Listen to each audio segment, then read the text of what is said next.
Hi guys, എല്ലാവർക്കും നമസ്കാരമുണ്ട്. സുഖമെല്ലാവർക്കും. ഞാനിവിടെ സുഖമായിട്ടിരിക്കുന്നു. ഞാൻ ഈ ചാനലിൽ കുറേയേറെ സ്പേസ് മൂവീസ് ചെയ്തിട്ടുണ്ട്. അതിൽ ഞാൻ കുറേ സമയമെടുത്ത് ശരിക്കും എൻജോയ് ചെയ്ത് സ്ക്രിപ്റ്റൊക്കെ എഴുതി ചെയ്ത 3 സിനിമകളാണുള്ളത്. അതിലൊന്ന് ഇന്റർസ്റ്റെല്ലാർ, 2 അറൈവൽ, 3 ക്ലാര. ഇത് തന്നെയാണ് ഞാൻ ഇതിൽ ചെയ്ത സിനിമകളിൽ എനിക്ക് ഏറ്റവും പ്രിയപ്പെട്ടത്. എന്നാൽ ഈ ലിസ്റ്റിലേക്ക് ഇപ്പോൾ ഒരു സിനിമ കൂടെ വരികയാണ്. 2017 ഇറങ്ങിയ ദ ബിയോണ്ട്. ഈ സിനിമയെക്കുറിച്ച് പറയുകയാണെങ്കിൽ ഇത് സാധാരണ ഒരു സ്പേസ് മൂവി പോലത്തെ അല്ല. ഇതിന് ഒരു ഡോക്യുമെന്ററിയുടെ സ്വഭാവമാണ്. അതുകൊണ്ട് വിഷ്വൽസിനേക്കാൾ കൂടുതൽ ഇതിലെ ക്യാരക്ടേഴ്സിന്റെ സയന്റിഫിക് എക്സ്പ്ലനേഷൻസ് ആണ്. എന്നിട്ട് ഈ സിനിമയുടെ അവസാനം ഒരു ഗംഭീര ട്വിസ്റ്റും. ഇങ്ങനെയാണെങ്കിലും ഞാനിത് അവതരിപ്പിക്കാൻ പോകുന്നത് ഞാൻ സാധാരണ പറയുന്ന പോലെ കഥയായിട്ടാണ്. അതുകൊണ്ട് നിങ്ങൾ സ്റ്റോറിയിൽ കോൺസെൻട്രേറ്റ് ചെയ്യുക. കൂടുതലും ഇതിലെ ക്യാരക്ടേഴ്സിന്റെ ഫേസ് കാണിക്കുന്നതുകൊണ്ട് ഇടയ്ക്കിടയ്ക്ക് ഞാൻ ഇവരുടെ പേരുകൾ പറഞ്ഞോളുന്നില്ല. ആ ഒഴുക്കിൽ അങ്ങനെ പോകത്തേ ഉള്ളൂ. എങ്കിലും ഒരു കാര്യം ഞാൻ ഉറപ്പുവരാം, സ്പേസ് സിനിമകൾ ഇഷ്ടപ്പെടുന്ന നമ്മുടെ വ്യൂവേഴ്സിന് ഇതൊരു ഗംഭീര അനുഭവമായിരിക്കും. ഈ സിനിമ ആരംഭിക്കുമ്പോൾ ഭൂമിയിൽ ഇപ്പോൾ ഇതുവരെ കണ്ടിട്ടില്ലാത്ത ഒരു പ്രതിഭാസം നടന്നുകൊണ്ടിരിക്കുകയാണ്. ഒരു മാസീവ് ആയിട്ടുള്ള കറുത്തൊരു ഗോളം അതിപ്പോ ആകാശത്ത് നിന്നും ഭൂമിയിലേക്ക് വന്നു. അതിനകത്ത് കറുത്ത പുക പോലെ എന്താണ് ഉണ്ടായിരുന്നത്. ഇങ്ങനെ ഒരു കാഴ്ച ഇതുവരെ ആരും കണ്ടിട്ടില്ല. ഇപ്പൊ പട്ടാളക്കാരൊക്കെ സിറ്റിയിൽ കൂടിയിട്ടുണ്ട്. അവരിപ്പോ അവരുടെ ഹെലികോപ്റ്ററിൽ എന്താണ് ആ കറുത്ത ഗോളം എന്നറിയാൻ വേണ്ടി അതിന്റെ അടുത്തേക്കൊക്കെ പോയി നോക്കി. പക്ഷെ എന്താണത് സംഭവം എന്ന കാര്യം ആർക്കും മനസ്സിലാവുന്നില്ല. അതുകൊണ്ട് തന്നെ എല്ലാവരും ശരിക്കും പാനിക്കാണ്. ഇനി എന്താണ് ആ കറുത്ത ഗോളം, അത് എവിടെ നിന്നാണ് വന്നത്, അതിനെ ഇല്ലാതാക്കാൻ സയന്റിസ്റ്റുകൾ എന്ത് പ്രതിവിധിയാണ് എടുത്തത്? ഇതെല്ലാം അറിയണമെന്നുണ്ടെങ്കിൽ ഇത് ആരംഭിച്ച സമയത്തേക്ക് നമുക്ക് പോകണം, ഒരു 12 മാസം പുറകിലേക്ക്. ആദ്യം കാണിക്കുന്നത് ഗില്യന്റെ വീടാണ്. ഈ ഗില്യൻ എന്ന് പറയുന്നത് ഒരു സ്പേസ് ഏജൻസിയിലെ ഡയറക്ടറാണ്. അവളും അവളുടെ മകളായ മേരിയുമാണ് അവിടെ താമസിക്കുന്നത്. ഗില്യന്റെ ഭർത്താവ് ഒരു പട്ടാളക്കാരനായിരുന്നു. എന്നാൽ ഇപ്പൊ പുള്ളി ജീവിച്ചിരിപ്പില്ല.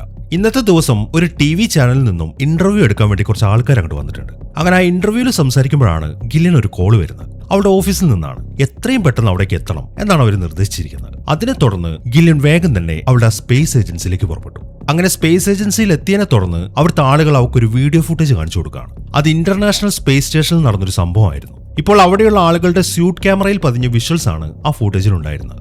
സംഭവം എന്താണെന്ന് വെച്ച് കഴിഞ്ഞാൽ, സ്പേസ് സ്റ്റേഷനിൽ ചൂട് വല്ലാതെ കൂടിയതിനെ തുടർന്ന് അതിന്റെ കാരണം ചെക്ക് ചെയ്യാൻ വേണ്ടി ജിം മാർസൽ എന്ന പേരുള്ള ഒരു ആസ്ട്രോനോറ്റ് സ്പേസ് സ്റ്റേഷന്റെ വെളിയിലേക്ക് ഇറങ്ങി. അയാളിപ്പം അവിടുത്തെ പ്രശ്നം പരിശോധിച്ചുകൊണ്ടിരിക്കുകയാണ്. അയാൾ ഒറ്റയ്ക്കേ ഉള്ളൂ. ഈ സമയത്താണ് എന്തോ ഒരു ശബ്ദം കേൾക്കുന്നത്. അതും സ്പേസിൽ നിന്ന്. സംഭവം അയാൾക്ക് മനസ്സിലാവുന്നില്ല. മാത്രമല്ല ആ ശബ്ദം അയാൾക്ക് തീരെ താങ്ങാനും പറ്റുന്നില്ല. അങ്ങനെ ആ ശബ്ദത്തെ തുടർന്ന് എന്തോ ഒരു പ്രകാശം കൂടെ അങ്ങോട്ട് വരാൻ തുടങ്ങി. അതും കൂടെ കാണുമ്പോൾ ജിം സ്റ്റേഷന്റെ അകത്ത് ആൾക്കാരുടെ അടുത്ത് ചോദിക്കുന്നത്, നിങ്ങളിത് കാണുന്നില്ലേ, ഈ പ്രകാശം ഇതെന്താണ് സംഭവം, സോളാർ ഫ്ലെയറോ വല്ലതുമാണോ? അയാളുടെ ആ ചോദ്യം കേൾക്കുമ്പോൾ സ്റ്റേഷനിലുള്ള ഒരു ലേഡി പറയുന്നത് എന്താണെന്ന് വെച്ച് കഴിഞ്ഞാൽ, ഇങ്ങനെ ഒരു സോളാർ ഫ്ലെയർ ഇതുവരെ റിപ്പോർട്ട് ചെയ്തിട്ടില്ല എന്നാണ്.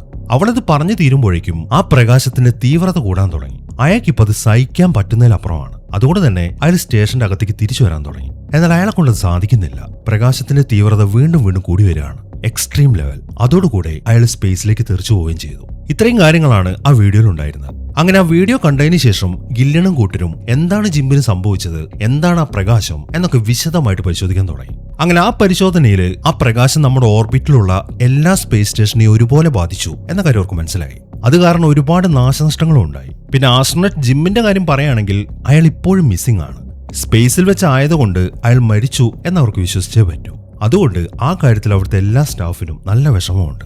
അവരിപ്പോൾ ആ സ്പേസ് സ്റ്റേഷനിൽ നിന്ന് കിട്ടിയ എല്ലാ ഫൂട്ടേജസും ഇഞ്ച് ബൈ ഇഞ്ച് പരിശോധിച്ചുകൊണ്ടിരിക്കുകയാണ്. പക്ഷെ ആ പ്രകാശം എന്താണ് എന്നതിനെ കുറിച്ച് അവർക്ക് ഇതുവരെ ഒരു ഐഡിയയും കിട്ടിയിട്ടില്ല.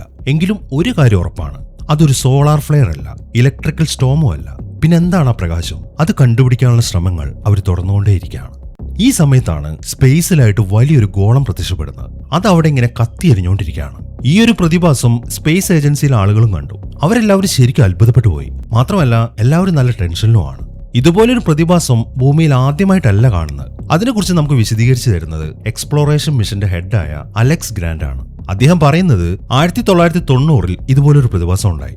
2 മാസത്തോളം ഭൂമിക്ക് മുകളിലായിട്ടതുണ്ടായിരുന്നു. പക്ഷെ അന്നത്തെ സെറ്റപ്പ് വെച്ച് അതിനെക്കുറിച്ച് എന്തെങ്കിലും പഠിക്കാൻ തുടങ്ങുമ്പോഴേക്കും അത് അപ്രത്യക്ഷമായി. അതിനെ തുടർന്ന് പിന്നീട് ഇപ്പോഴാണ് അത് വീണ്ടും സംഭവിച്ചിരിക്കുന്നത്. അങ്ങനെ ഇതിനെക്കുറിച്ച് പഠിക്കാനായി ഒരാൾ കൂടെ അവരുടെ കൂടെ ജോയിൻ ചെയ്തു. അത് കോസ്മോളജിസ്റ്റായ ജെസിക്ക ജോൺസൺ ആണ്. ഇവൾ ഈ ഗ്രാവിറ്റേഷണൽ വേവ്സിന്റെയും സ്പേസ് അനോമാലിസിന്റെയും കാര്യത്തിൽ നല്ല എക്സ്പേർട്ടാണ്. അതുകൊണ്ടാണ് ഇവളെ തന്നെ വിളിച്ചു വരുത്തിയിരിക്കുന്നത്. അങ്ങനെ അതിന്റെ ഡീറ്റെയിൽസ് എല്ലാം പരിശോധിച്ചതിൽ നിന്നും ജെസിക്കയ്ക്ക് മനസ്സിലായിരിക്കുന്നത്, ഈ പ്രതിഭാസം എന്താണെങ്കിലും അതൊരു തരത്തിലുള്ള ഗ്രാവിറ്റേഷണൽ വേവ്സ് പുറത്തുവിടുന്നുണ്ട്. പക്ഷെ നമ്മുടെ സയൻസ് വെച്ച് അതിന് വിശദീകരിക്കാൻ പറ്റത്തില്ല, പ്രെഡിക്റ്റ് ചെയ്യാനും പറ്റത്തില്ല. പിന്നെ എന്താണ് ആ പ്രതിഭാസം എന്ന് ചോദിച്ചു കഴിഞ്ഞാൽ അത് നമുക്ക് ആർക്കും അറിയത്തുമില്ല. അത് കണ്ടെത്തേണ്ടിയിരിക്കുന്നു.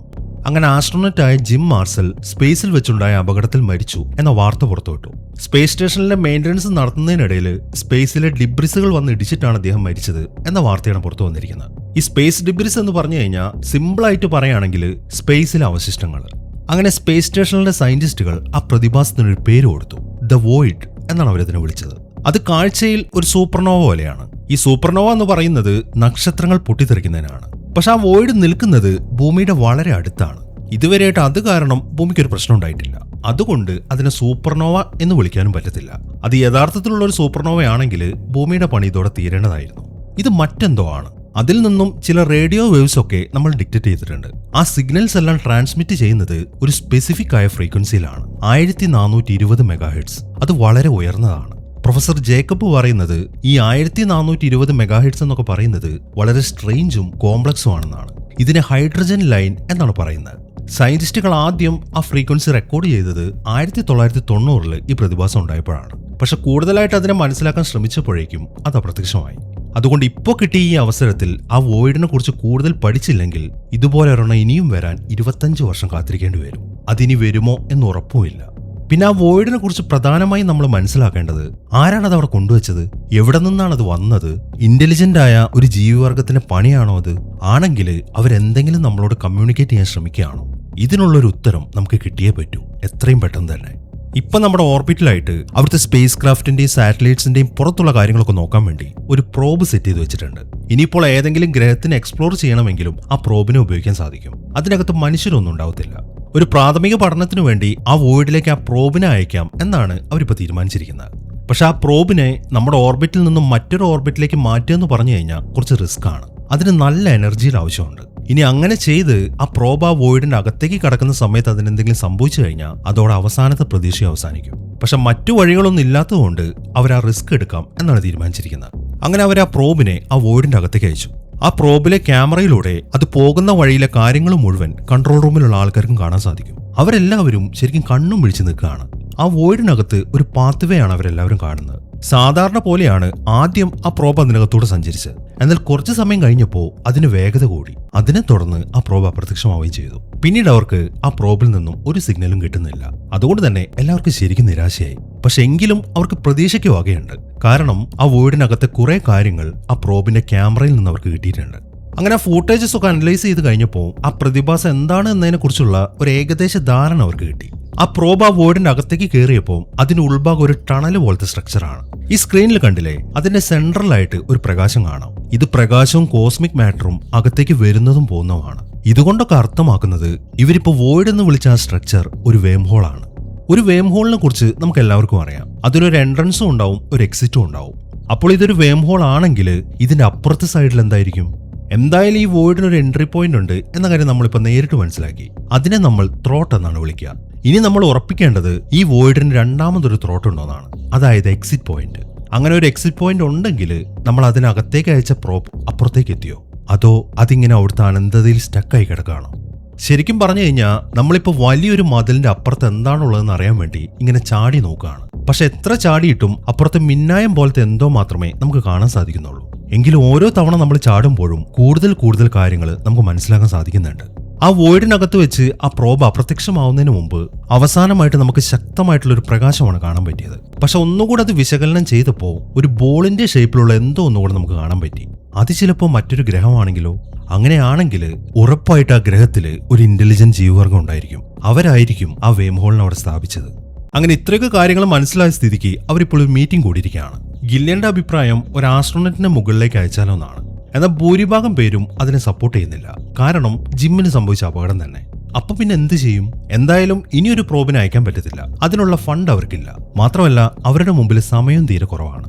ഇനിയിപ്പോൾ അപ്പുറത്തൊരു ഗ്രഹം ഉണ്ടെങ്കിൽ അവിടുത്തെ ഏലിയൻസ് മനുഷ്യരോട് കമ്മ്യൂണിക്കേറ്റ് ചെയ്യാൻ ശ്രമിക്കുന്നുണ്ടെങ്കിൽ ആ ഒരു കണ്ടുപിടുത്തം മനുഷ്യരാശിയെ സംബന്ധിച്ചിട്ട് വളരെ വലുതാണ്. അതുകൊണ്ട് അവർക്ക് ഈ ഒരു അവസരം നഷ്ടപ്പെടുത്താനും പറ്റത്തില്ല.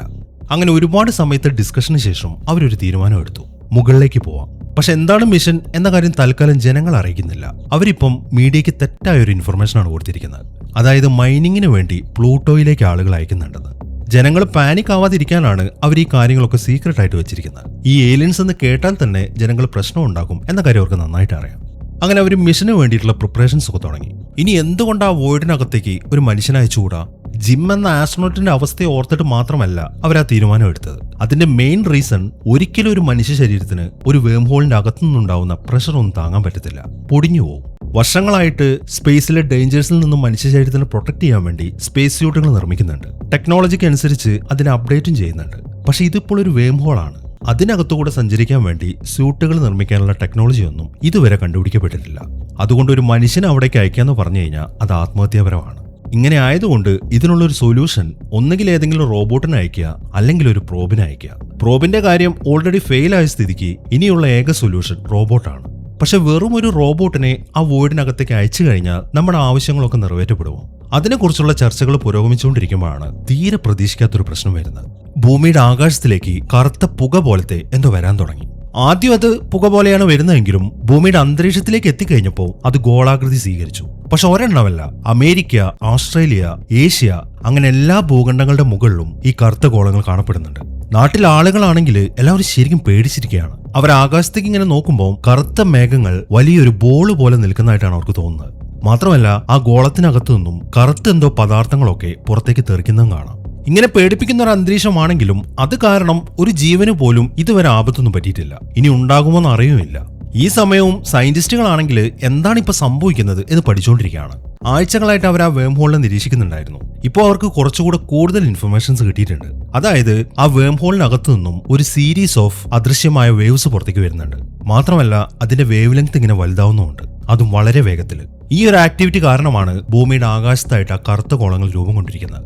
ഈ ഒരു പഠനത്തിൽ നിന്നും ഇപ്പോൾ അവർ നിഗമനത്തിലെത്തി, ഭാവിയിൽ ഡാർക്ക് മാറ്ററിന്റെ ഒരു സ്റ്റോം ഉണ്ടാവാൻ സാധ്യതയുണ്ട്. അങ്ങനെ സംഭവിച്ചു കഴിഞ്ഞാൽ പിന്നെ നമ്മുടെ ഈ ലോകം ഉണ്ടാവത്തില്ല. ഇനിയിപ്പോൾ അവർക്ക് ചെയ്യാനുള്ളത് എത്രയും പെട്ടെന്ന് ആ വേം ഹോളിനകത്തേക്ക് പോയി നോക്കുക എന്നുള്ളത് മാത്രമാണ്. അങ്ങനെ റോബോട്ടുകളുടെ കാര്യങ്ങൾ ഡിസ്കസ് ചെയ്യുന്ന സമയത്താണ് മിലിറ്ററിക്കാർ ഒരു പ്രപ്പോസൽ വയ്ക്കുന്നത്. ഈ പ്രശ്നങ്ങളൊക്കെ ആരംഭിച്ച സമയത്ത് തന്നെ ഇതൊരു ഗ്ലോബൽ സെക്യൂരിറ്റി ത്രെട്ടാണെന്ന് പറഞ്ഞിട്ട് അവർ പ്രിപ്പറേഷൻസ് ഒക്കെ തുടങ്ങിയിട്ടുണ്ടായിരുന്നു. അവരുടെ അടുത്ത് ഒരാശയമുണ്ട്. അതിനെക്കുറിച്ച് വിശദീകരിക്കാൻ വേണ്ടി അവർ തന്നെ നേരിട്ട് വന്ന് സ്പേസ് ഏജൻസിയിലെ ആളുകളെയൊക്കെ അവരുടെ ട്രാൻസ് ഹ്യൂമൻ ഡിവിഷൻസിലേക്ക് ക്ഷണിച്ചു. ഈ മിലിറ്ററിക്കാരുടെ ഈ പ്രപ്പോസൽ എന്ന് പറയുന്നത് അവരുടെ വളരെ സീക്രട്ട് ആയിട്ടുള്ള ഒരു ടെക്നോളജിയാണ്. അതിനെക്കുറിച്ച് സ്പേസ് ഏജൻസിയിലെ ആളുകൾക്ക് വിശദീകരിച്ചു കൊടുക്കുന്ന ആളുടെ പേര് പോലും അവർ വെളിപ്പെടുത്തുന്നില്ല. മാത്രമല്ല അയാളുടെ ഒരു നിഴല് മാത്രമേ കാണാൻ പറ്റത്തുള്ളൂ. അയാളുടെ സംസാരം പോലും റോബോട്ടുകൾ സംസാരിക്കുന്ന പോലെയാണ്. ഇനി എന്താണ് ആ ടെക്നോളജി? ഇത് പൂർണ്ണമായിട്ടും ഒരു ടെക്നോളജി ആണെങ്കിലും ഇതിൽ ന്യൂറോ സയൻസും ഇൻക്ലൂഡഡ് ആണ്. അതായത് ട്രാൻസ് ഹ്യൂമനിസവും സിന്തറ്റിക് ബയോളജിയും ചേർന്ന അഡ്വാൻസ്ഡ് ആയിട്ടുള്ള പട്ടാളക്കാർ. ഞാൻ നേരത്തെ പറഞ്ഞല്ലോ, ഇത് വളരെ സീക്രട്ട് ആയിട്ടുള്ള ഒരു പരിപാടിയാണ്. ഇതുവരെയായിട്ടും അവരിത് ആരംഭിച്ചിട്ടില്ല. മാത്രമല്ല ഇതിന് ഗവൺമെന്റ് അപ്രൂവലും കിട്ടിയിട്ടില്ല. ഇപ്പോൾ ഇങ്ങനെ ഒരു അവസ്ഥ വന്നതുകൊണ്ടാണ് എന്തുകൊണ്ട് ഈ ടെക്നോളജി ഉപയോഗിച്ചുകൂടാ എന്നവർ തീരുമാനിച്ചത്. ഈ ഒരു പ്രോഗ്രാമിന്റെ പേര് ഹ്യൂമൻ 2.0 എന്നാണ്. അതായത് മനുഷ്യ റോബോട്ടുകൾ. ഈ ഒരു ടെക്നോളജിയിൽ മനുഷ്യന്റെ ശരീരം മുഴുവൻ റോബോട്ടായിരിക്കും, എന്നാൽ അതിന്റെ തലച്ചോറ് ഒരു യഥാർത്ഥ മനുഷ്യന്റേതും. ഇവരുടെ ഭാഷയിൽ പറഞ്ഞ മനുഷ്യ ശരീരത്തിലെ സെൽസ് എടുത്ത് സിന്തറ്റിക് ബയോകെമിക്കൽ സ്ട്രക്ചേഴ്സുമായിട്ട് ഫ്യൂഷൻ ചെയ്ത് ഒരു ശരീരം ഉണ്ടാക്കും. എന്നിട്ട് ആ ശരീരത്തിലേക്ക് ഒരു മനുഷ്യന്റെ തലച്ചോറ് ട്രാൻസ്പ്ലാന്റ് ചെയ്യും. പിന്നീട് ആ തലച്ചോറായിരിക്കും ആ ശരീരത്തിനെ നിയന്ത്രിക്കുന്നത്. ഒരു തലച്ചോറിനെ സംബന്ധിച്ച് അതിന് ശരീരമില്ലാതെ ജീവിക്കാൻ പറ്റും, എന്നാൽ ഒരു ശരീരത്തിന് തലച്ചോറില്ലാതെ ജീവിക്കാൻ പറ്റത്തില്ല. ഈ ഒരു ആശയത്തിൽ നിന്നാണ് ഹ്യൂമൻ 2.0 എന്ന ഈ പ്രോജക്റ്റ് രൂപം കൊണ്ടത്. ഈ ഒരു പ്രൊജക്ടിന്റെ ലക്ഷ്യമെന്ന് പറയുന്നത് മനുഷ്യന്റെ തലച്ചോറിനെ എല്ലാ രീതിയിലും വഹിക്കാൻ പറ്റുന്ന ഒരു കൃത്രിമമായ ശരീരം ഉണ്ടാക്കിയെടുക്കുക. എന്നാൽ ആ ശരീരം യഥാർത്ഥ മനുഷ്യ ശരീരവുമായിട്ട് സാമ്യമുള്ളതുമായിരിക്കണം. അതായത് കണ്ടു കഴിഞ്ഞാൽ മനുഷ്യനെ പോലെ തന്നെ ഇരിക്കണം. ഇപ്പോൾ അവരവിടെ ഒരു പ്രോട്ടോടൈപ്പ് ഉണ്ടാക്കി വെച്ചിട്ടുണ്ട്. ഇതുപോലെ തന്നെയാണ് ഹ്യൂമൻ 2.0. അതിന്റെ തലയുടെ പുറംഭാഗം ഓപ്പൺ ചെയ്യാൻ സാധിക്കും. ഈ കമ്പാർട്ട്മെന്റിലാണ് ബ്രെയിൻ സെറ്റ് ചെയ്യുക. അവിടെ ഓപ്പൺ ചെയ്ത് കഴിഞ്ഞാൽ ചുവന്ന കളറിൽ ജെല്ലി പോലൊരു സാധനം കാണാൻ സാധിക്കും. ഇതൊരു കൂളൻ ജെല്ലാണ്. ഈ ജെല്ല് ശരീരത്തിലൂടെ ഇങ്ങനെ എപ്പോഴും സഞ്ചരിച്ചുകൊണ്ടിരിക്കും, നമ്മുടെ ബ്ലഡ് പോലെ. മാത്രമല്ല മില്യൺസ് ഓഫ് ചെറിയ ഫൈബറിന്റെ ഒപ്റ്റിക്കൽ ത്രെഡ്സ് അതുമായിട്ട് കണക്റ്റഡ് ആയിരിക്കും. ആ ത്രെഡ്സ് ആണ് ബ്രെയിനിനെ ശരീരത്തിലെ എല്ലാ സിന്തറ്റിക് മസിൽസുമായിട്ടും കണക്ട് ചെയ്യുന്നത്. ഇതൊന്നും കൂടാതെ ഈ ചുവന്ന ജെൽ തലച്ചോറിന്റെ ഒരു ഷോക്ക് അബ്സോർബറായിട്ടും പ്രവർത്തിക്കും. അതുകൊണ്ട് തന്നെ ഈ മനുഷ്യ റോബോട്ടിന് തലയ്ക്ക് അടി കിട്ടിക്കഴിഞ്ഞാലും ആ ജെല്ല് തലച്ചോറിനെ സംരക്ഷിക്കും. പിന്നെ ഹ്യൂമൻ 2.0യുടെ മറ്റൊരു പ്രത്യേകത, മനുഷ്യ ശരീരത്തിലെ എല്ലാ റിഫ്ലക്സസും ഇതിനും ഉണ്ട്. അതുകൊണ്ട് യഥാർത്ഥ മനുഷ്യനെ പോലെ തന്നെ എല്ലാ കാര്യത്തിലും ഇത് റെസ്പോണ്ട് ചെയ്യുകയും ചെയ്യും.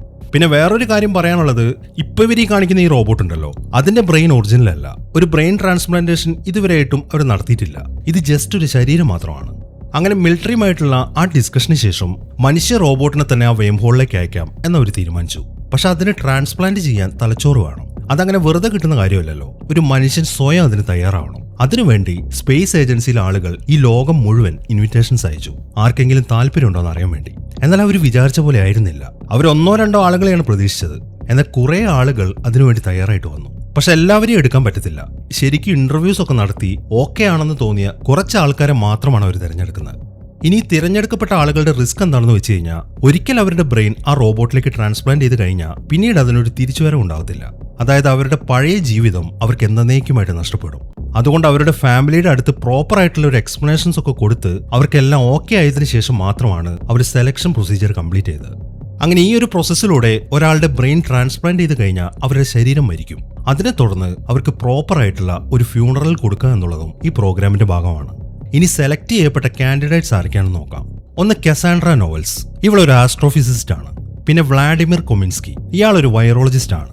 അടുത്തത് AJ റോബിൻസൺ, ഇയാളൊരു എയർഫോഴ്സ് പൈലറ്റ് ആണ്. അടുത്ത ആള് ജെയിൻ ലോവെറ്റ്, ഇയാളൊരു കോസ്മോളജിസ്റ്റ് ആണ്. പിന്നെയുള്ളത് ഗ്രാൻഡ് ഒബോൾ, ഇയാളൊരു ജിയോളജിസ്റ്റ് ആണ്. അടുത്തത് ലിൻഡ മാർസൽ, ഇവളൊരു ട്രെയിനി ആസ്ട്രോണറ്റ് ആണ്. അവസാനത്തേത് കാൾ റോബർട്സ്, ഇവനൊരു ഡ്രോൺ പൈലറ്റ് ആണ്. അരയ്ക്ക് താഴോട്ട് തളർന്നതുകൊണ്ട് ഇവനൊരു വീൽ ചെയറിലാണ്. പിന്നെ ഈ സെലക്ഷൻ നടക്കുന്നതിനൊക്കെ മുമ്പായിട്ട് സ്പേസ് ഏജൻസിയിൽ ആർക്കെങ്കിലും ഈ ഒരു ട്രാൻസ്പ്ലാന്റേഷന് താല്പര്യമുണ്ടോ എന്നവർ ചെക്ക് ചെയ്തിട്ടുണ്ടായിരുന്നു. അങ്ങനെ ആർക്കെങ്കിലും താല്പര്യം ഉണ്ടെങ്കിൽ അത് അവരുടെ ടീമിൽ തന്നെയുള്ള അമാൻഡ ആയിരുന്നെങ്കിൽ എന്നവർ ആഗ്രഹിച്ചിരുന്നു. കാരണം നോളേജ് വെച്ച് ആ വേം ഹോളിനകത്തേക്ക് പോകാൻ ഏറ്റവും യോഗ്യത അവക്കാണ്. പക്ഷെ അവളോട് അതിന് പറഞ്ഞപ്പം അവൾ അതിന് താല്പര്യം കാണിച്ചില്ല. അതിനവർക്ക് അവളുടേതായിട്ടുള്ള പല കാരണങ്ങളും ഉണ്ട്. അങ്ങനെ തിരഞ്ഞെടുക്കപ്പെട്ട കാൻഡിഡേറ്റ്സിന്റെ ട്രെയിനിങ് ഒക്കെ ആരംഭിച്ചു. അവരെ സബ്ജക്ട്സ് എന്നാണ് പറയുന്നത്. അവർക്ക് കുറച്ച് ടെസ്റ്റുകളുണ്ട്. അതിലൊന്ന് സൈക്കോളജിസ്റ്റിന്റെ ഒരു ഇന്റേണൽ എക്സാം ആണ്. ഇതുകൂടാതെ ഫിറ്റ്നസ്സും പിന്നെ മെഡിക്കൽ ചെക്കപ്പും. അതിലെല്ലാം ഇവരെല്ലാവരും പാസ്സാവുകയും ചെയ്തു. ഇനി അടുത്തതായിട്ട് ട്രാൻസ്പ്ലാന്റേഷൻ ആണ്. അതിന് നേതൃത്വം കൊടുക്കുന്നത് ഡോക്ടർ ഖുറേഷ് പട്ടേൽ. ഇനി എങ്ങനെയാണ് ഈ ട്രാൻസ്പ്ലാന്റേഷൻ പ്രൊസീജിയർ? ഈ പ്രൊസീജിയർ എന്ന് പറയുന്നത് വേദനയില്ലാത്തതാണ്. ട്രാൻസ്പ്ലാന്റിന് മുമ്പായിട്ട് സബ്ജക്റ്റിന്റെ ശരീരത്തിലേക്ക് ഒരു മരുന്ന് കടത്തിവിടും. അത് IV ആയിട്ടാണ് കൊടുക്കുന്നത്. ആ മരുന്ന് കൊടുത്ത് കുറച്ച് മണിക്കൂറുകൾ കഴിയുമ്പോൾ സബ്ജക്റ്റിന്റെ ഹൃദയം നിലയ്ക്കും. സമാധാനത്തോടെയുള്ള ഒരു മരണം. ഈ ഒരു പ്രൊസീജിയറിൽ ഏറ്റവും കൂടുതൽ സമയം എടുക്കുന്നത് ആ റോബോട്ടിന്റെ ഉൾഭാഗത്തുള്ള വയറിംഗ് പ്രൊസീജിയറിനാണ്. അതായത് ആർട്ടിഫിഷ്യൽ സ്പൈനൽ കോഡ്സിന്റെ റീമാപ്പിംഗ്. അതാണ് ബ്രെയിനുമായിട്ട് കണക്ട് ചെയ്യുന്നത്. അത് സക്സസ്ഫുൾ ആയാലേ മനസ്സും ശരീരവും സിങ്ക് ആവത്തുള്ളൂ. അങ്ങനെ സിങ്ക് ആയാലേ ശരീരം പ്രവർത്തിക്കത്തുള്ളൂ. അങ്ങനെ എല്ലാം സക്സസ്ഫുൾ ആയിട്ട് നടന്നാലും നമ്മൾ ഓർക്കേണ്ട മറ്റൊരു കാര്യമുണ്ട്. ഈ മനുഷ്യ റോബോട്ട് എന്ന് പറയുന്നത് പൂർണ്ണമായിട്ടും മരണമില്ലാത്തവരല്ല. കുറെ വർഷങ്ങൾ കഴിഞ്ഞാൽ ബ്രെയിൻ നശിച്ചു പോകും. എങ്കിലും നമ്മൾ മനുഷ്യരെ വെച്ച് നോക്കുമ്പോൾ ഹ്യൂമൻ റോബോട്ട്സ് കുറേയേറെ കാലം ജീവിക്കും. അങ്ങനെ എല്ലാവരുടെയും ട്രെയിനിങ് ഒക്കെ കഴിഞ്ഞു. പക്ഷെ എല്ലാവരുടെയും ട്രാൻസ്പ്ലാന്റേഷൻ ഒരുമിച്ച് നടത്താനല്ല അവർ തീരുമാനിച്ചിരിക്കുന്നത്. കാരണം ആദ്യമായിട്ടാണ് അവർ ഈ പ്രൊസീജിയർ നടത്താൻ പോകുന്നത്. അതുകൊണ്ട് ആദ്യം ഒരാളുടെ ട്രാൻസ്പ്ലാന്റേഷൻ നടത്താം എന്നാണ് അവർ തീരുമാനിച്ചിരിക്കുന്നത്. അതിനുവേണ്ടി അവർ സെലക്ട് ചെയ്തത് കാൾ റോബർട്സിനെയാണ്, ആ വീൽ ചെയറിൽ ഇരിക്കുന്ന ചെറുപ്പക്കാരനെ. ആ കാര്യം അവനെ അറിയിച്ചപ്പോൾ അവന് വല്ലാത്തൊരു സന്തോഷമായിരുന്നു. പിന്നെ അവർ ഇവനെ തന്നെ ആദ്യം തിരഞ്ഞെടുക്കാൻ മറ്റൊരു കാരണം കൂടെയുണ്ട്. വീൽ ചെയറിലാണെങ്കിലും മറ്റുള്ളവരെക്കാൾ ഏറ്റവും കൂടുതൽ ഉഷാറുവനാണ്. അവൻ ഇത്രയും കാലം ജീവിച്ചതിൽ കൂടുതൽ സമയം അവൻ വീൽ ചെയറിലായിരുന്നു. എങ്കിലും അവന്റെ മേഖലയിൽ മറ്റാർക്കും ചെയ്യാൻ പറ്റാത്ത പല കാര്യങ്ങളും അവൻ ചെയ്തിട്ടുണ്ട്. അവന്റെ ഏറ്റവും വലിയൊരു ഫ്രസ്ട്രേഷൻ അവനൊന്ന് എഴുന്നേറ്റ് നടക്കാൻ പറ്റുന്നില്ലല്ലോ എന്നോർത്തിട്ടാണ്. അതിനും കൂടെ അവന് സാധിച്ചിരുന്നെങ്കിൽ പിന്നെ ഒരുപാട് കാര്യങ്ങൾ അവന് രാജ്യത്തിനു വേണ്ടി ചെയ്യാൻ സാധിച്ചേനെ. ഇപ്പോൾ അവൻ ഏറ്റവും കൂടുതൽ സന്തോഷിക്കുന്നതും തനിക്ക് എഴുന്നേറ്റ് നടക്കാൻ പറ്റുമല്ലോ എന്നാലോചിച്ചിട്ടാണ്. അങ്ങനെ അവർ കാളിന്റെ ആ ട്രാൻസ്പ്ലാന്റേഷൻ പ്രൊസീജിയറൊക്കെ ആരംഭിച്ചു. അതിനു മുമ്പായിട്ട് അവന്റെ ഒരു ഫേഷ്യൽ സ്കാനിങ് എടുക്കണം. ഇതെന്തിനാണെന്ന് വെച്ച് കഴിഞ്ഞാൽ അവന്റെ ട്രാൻസ്പ്ലാന്റേഷൻ കഴിഞ്ഞാൽ ശരീരം മാത്രമേ റോബോട്ടിന്റെ പോലെ ആവത്തുള്ളൂ. മുഖം അവന്റേതുപോലെ തന്നെ ആയിരിക്കും. ഇനി ഹ്യൂമൻ റോബോട്ട്സിന്റെ ബോഡി ഷെല്ലിനെ കുറിച്ച് പറയുകയാണെങ്കിൽ അതൊരു നാനോ മെറ്റീരിയൽ ടെക്നോളജിയാണ്. അത് ഉണ്ടാക്കിയിരിക്കുന്നത് മിലിറ്ററി ഗ്രേഡ് ഗ്രാഫൈൻ ഉപയോഗിച്ചിട്ടാണ്. അതിന്റെ മില്യൺസ് ഓഫ് ചെറിയ ഫൈബേഴ്സ് ഉപയോഗിച്ചതുകൊണ്ട് ഈ ബോഡി ഷെല്ലിനെ ഒന്നുകൊണ്ടും തുളയ്ക്കാൻ പറ്റത്തില്ല. മാത്രമല്ല അത് ഫ്ലെക്സിബിളും ആണ്, പ്രത്യേകിച്ച് ശരീരത്തിന്റെ ജോയിന്റുകൾ. കണ്ണുകളിൽ ഉപയോഗിച്ചിരിക്കുന്നത് നാനോ ബേസ്ഡ് ഓപ്റ്റിക്സ് ആണ്. അതുകൊണ്ട് ഏത് തരത്തിലുള്ള ലൈറ്റിംഗ് കണ്ടീഷനിലും കണ്ണുകൾക്ക് ഒരു കുഴപ്പവും സംഭവിക്കത്തില്ല. പിന്നെ ഈ ശരീരത്തിലേക്ക് നോക്കുമ്പോൾ അത് മനുഷ്യരെ പോലെ ശ്വസിക്കുന്നതായിട്ട് നമുക്ക് കാണാൻ പറ്റും. അതായത് അതിന്റെ ചെസ്റ്റ് ഇങ്ങനെ മൂവ് ആവും. ആ ബ്രീത്തിങ് എഫക്റ്റ് ഉണ്ടാവാനുള്ള കാരണം ഈ സിന്തറ്റിക് ബോഡിയിലുള്ള ഒരു മെക്കാനിസമാണ്. ആ മെക്കാനിസമാണ് ഈ ബോഡിയിലെ ചൂട് കൺട്രോൾ ചെയ്യുന്നത്. മനുഷ്യ ശരീരത്തിൽ തലച്ചോറ് ശരിക്കും പ്രവർത്തിക്കണമെങ്കിൽ ഗ്ലൂക്കോസിന്റെയും ഓക്സിജന്റെയും റെഗുലേഷൻ കറക്റ്റ് ആയിരിക്കണം. അതേപോലെ ഈ റോബോട്ടിന്റെ ശരീരത്തിൽ നടക്കാൻ വേണ്ടി അവർ പുതിയൊരു കോമ്പൗണ്ട് ഡെവലപ്പ് ചെയ്തു. അതിനെ Z02H എന്നാണ് പറയുന്നത്. അത് തലച്ചോറിലേക്ക് ചെറിയ അളവിൽ ഇലക്ട്രോകിംസ് കടത്തിവിടും. ഈ ഒരു കോമ്പൗണ്ടാണ് മനുഷ്യ ശരീരത്തിലെ ഗ്ലൂക്കോസിനും ഓക്സിജനും പകരമായിട്ട് മനുഷ്യ റോബോട്ടുകളുടെ ശരീരത്തിൽ പ്രവർത്തിക്കുന്നത്. ഈ കോമ്പൗണ്ട് ഉള്ളത് കൊണ്ട് തലച്ചോറ് എപ്പോഴും ഓർഗാനിക് ആയിട്ട് തന്നെ പ്രവർത്തിക്കും. ഇനി അടുത്തതായിട്ടുള്ളത് മുകളിലേക്ക് പോകാനുള്ള സ്പേസ് ക്രാഫ്റ്റ് ആണ്. ഒരു സ്പേസ് ക്രാഫ്റ്റിന്റെ ഒറിജിനൽ ഡിസൈൻ മനുഷ്യന് വേണ്ടി തയ്യാറാക്കിയിട്ടുള്ളതാണ്. അതിന് ചില മാറ്റങ്ങൾ വരുത്തണം. അതിലവർ മെയിനായിട്ടും ചെയ്തത് സ്പേസ് ക്രാഫ്റ്റിനകത്തെ മനുഷ്യ ജീവൻ നിലനിർത്താനുള്ള സിസ്റ്റംസ് ഒക്കെ അങ്ങോട്ട് ഒഴിവാക്കുകയാണ്. കാരണം മനുഷ്യ റോബോട്ടിന് അതിന്റെ ആവശ്യമില്ല. ഈ ഒരു ഭാഗം ഒഴിവാക്കിയത് കൊണ്ട് സ്പേസ് ക്രാഫ്റ്റ് ശരിക്കും ചെറുതായി. മാത്രമല്ല അതിന്റെ ഭാരവും കുറവാണ്. അതുകൊണ്ട് തന്നെ കുറെ കൂടെ വേഗതയിൽ അതിന് സഞ്ചരിക്കാനും പറ്റും. വളരെ കുറച്ച് ഇന്ധനം മാത്രമേ അതിനാവശ്യമുള്ളൂ. ഈ സ്പേസ് ക്രാഫ്റ്റിനകത്തേക്ക് മനുഷ്യ റോബോട്ടുകൾ കയറി കഴിഞ്ഞാൽ അതിന്റെ ശരീരം വയറുമായിട്ട് കണക്ട് ചെയ്യും. അതിലൂടെയാണ് കൺട്രോൾ റൂമിൽ ഇരിക്കുന്ന ആൾക്കാർ റോബോട്ടിനെ മോണിറ്റർ ചെയ്യുന്നത്. മാത്രമല്ല ആ കണക്ഷനിലൂടെ ഇൻഫോർമേഷൻസ് അതിന് പാസ് ചെയ്ത് കൊടുക്കാൻ സാധിക്കും. അപ്പൊ ഇങ്ങനെയൊക്കെ ചെയ്തു കഴിഞ്ഞു. ഇനിയിപ്പോ ഇവര് വിചാരിച്ച പോലെയാണ് കാര്യങ്ങളൊക്കെ നടക്കുന്നതെങ്കിൽ, അതായത് ഒരു ഹ്യൂമൻ റോബോട്ട് ഒരു ഏലിയൻ ആദ്യമായിട്ട് കണ്ടാൽ എന്താണ് അവരോട് കമ്മ്യൂണിക്കേറ്റ് ചെയ്യേണ്ടത്? എന്താണ് നമ്മൾ കണ്ടുപിടിക്കാൻ ശ്രമിക്കുന്നത്? എങ്ങനെ അവരോട് കമ്മ്യൂണിക്കേറ്റ് ചെയ്യും? അതിനുവേണ്ടി അവരൊരു ഹാർഡ് ഡിസ്ക് ഉണ്ടാക്കി. അതിനെ ഗോൾഡൻ ആർക്കൈവ് ഡ്രൈവ് എന്നാണ് പറയുന്നത്. അതിനെ ചുരുക്കി ഗ്യാഡ് എന്ന് വിളിക്കും. ആ ഹാർഡ് ഡിസ്കിനകത്ത് ഭൂമിയെക്കുറിച്ചിട്ടുള്ള ഒരുപാട് വിഷ്വൽസ്, ശബ്ദങ്ങൾ, ആളുകളുടെ വീഡിയോസ്, മനുഷ്യരുടെ കണ്ടുപിടുത്തങ്ങളുടെ ഡീറ്റെയിൽസ്, അങ്ങനെയുള്ള കാര്യങ്ങളെല്ലാം സേവ് ചെയ്ത് വെച്ചു. ഏലിയൻസ് അത് കാണുകയാണെങ്കിൽ നമ്മൾ മനുഷ്യരെങ്ങനെയുള്ളവരാണ് എന്നവർക്ക് മനസ്സിലാക്കാൻ വേണ്ടിയിട്ടുള്ളതാണത്. അങ്ങനെ കാളിന്റെ ബ്രെയിൻ ട്രാൻസ്പ്ലാന്റ് ചെയ്യുന്ന ആ ദിവസം എത്തി. ഇന്നാണ് ഈ ശരീരത്തിൽ അവന്റെ അവസാനത്തെ ദിവസം. അങ്ങനെ വൈറ്റൽസ് ഒക്കെ ചെക്ക് ചെയ്തതിനു ശേഷം ഡോക്ടർ അവന്റെ ശരീരത്തിലേക്ക് ആ മരുന്ന് കുത്തിവെച്ചു. ഇനി കുറച്ച് മണിക്കൂറുകൾക്കകം അവന്റെ ഹൃദയം നിലയ്ക്കും. അതിനു മുമ്പായിട്ട് അവന്റെ അവസാനത്തെ ഇന്റർവ്യൂവും കൂടെ ഷൂട്ട് ചെയ്തു. അതിലവൻ പറയുന്നത് എന്താണെന്ന് വെച്ച് കഴിഞ്ഞാൽ, ഞാൻ ഏറ്റവും കൂടുതൽ ആഗ്രഹിക്കുന്ന ഒന്ന് സ്പേസിലേക്ക് പോകാന്നുള്ളതാണ്. അവിടെ നക്ഷത്രങ്ങൾക്കിടയിൽ ജീവിക്കാനാണ് എനിക്കിഷ്ടം. എന്റെ അച്ഛൻ എന്നോട് എപ്പോഴും പറയുന്ന ഒരു കാര്യം ഉണ്ടായിരുന്നു, ഞാനൊന്ന് മനസ്സ് വെച്ച് കഴിഞ്ഞാൽ ഞാൻ ആഗ്രഹിക്കുന്ന കാര്യങ്ങളൊക്കെ എനിക്ക് ചെയ്യാൻ സാധിക്കുമെന്ന്. ഈ ഒരു അവസരത്തിൽ ഞാൻ അദ്ദേഹത്തെ ഒന്ന് ഓർത്തു പോവാണ്. എന്റെ ഈ ഒരു മിഷൻ ഞാൻ എന്റെ അച്ഛന് വേണ്ടിയിട്ടാണ് സമർപ്പിക്കുന്നത്. കണ്ണ് നിറഞ്ഞുകൊണ്ടാണ് അവൻ ആ കാര്യം പറഞ്ഞ് അവസാനിപ്പിച്ചത്. അങ്ങനെ കുറച്ച് മണിക്കൂറുകൾക്ക് ശേഷം കാളിന്റെ ശരീരം നിശ്ചലമായി. ഡോക്ടർമാരിപ്പോ അവന്റെ ബ്രെയിൻ എടുത്ത് മാറ്റിക്കൊണ്ടിരിക്കുകയാണ്. ഇതേ സമയം തന്നെ മിലിറ്ററിയിലെ ആൾക്കാരൊക്കെ അവരുടെ വിമാനങ്ങളിൽ ആകാശത്ത് കാണുന്ന കറുത്ത ഗോളത്തിന്റെ അടുത്തേക്കൊക്കെ പോയി നോക്കി, അത് പരിശോധിക്കാൻ വേണ്ടി. പക്ഷെ ഒരു കാരണവശാലും ഒരു അറ്റാക്കിന് മുതിരരുത് എന്നവർക്ക് കർശന നിർദ്ദേശം കിട്ടിയിട്ടുണ്ട്. അതിനിടയിൽ സയന്റിസ്റ്റുകളാണെങ്കിൽ ആ കറുത്ത ഗോളത്തിന്റെ ഡാറ്റാസ് പരിശോധിക്കുകയാണ്. അവർ ചെക്ക് ചെയ്യുന്നത് ആകാശത്ത് കാണുന്ന ഈ ഗോളങ്ങളും ആ വോയിഡും തമ്മിൽ എന്തെങ്കിലും ബന്ധമുണ്ടോന്നാണ്. അവർക്കതിൽ കണ്ടെത്താൻ സാധിച്ചത് ഇതുപോലത്തെ ഒരുപാട് ഗോളങ്ങൾ ഭൂമിയിൽ പല ഭാഗങ്ങളിലായിട്ട് ചിതറിക്കിടക്കുന്നുണ്ട്. എന്നാൽ അത് എത്ര എണ്ണം ഉണ്ട് എന്നവർക്ക് എണ്ണിയെടുക്കാൻ പറ്റിയിട്ടില്ല. അതെല്ലാം ആകാശത്ത് ഇങ്ങനെ ഫ്ലോട്ട് ചെയ്ത് നിൽക്കുകയാണ്. മാത്രമല്ല ഓരോ ദിവസം കൂടുന്തോറും അതിങ്ങനെ കൂടുതൽ വ്യക്തമായിട്ട് വരികയും ചെയ്യുന്നുണ്ട്.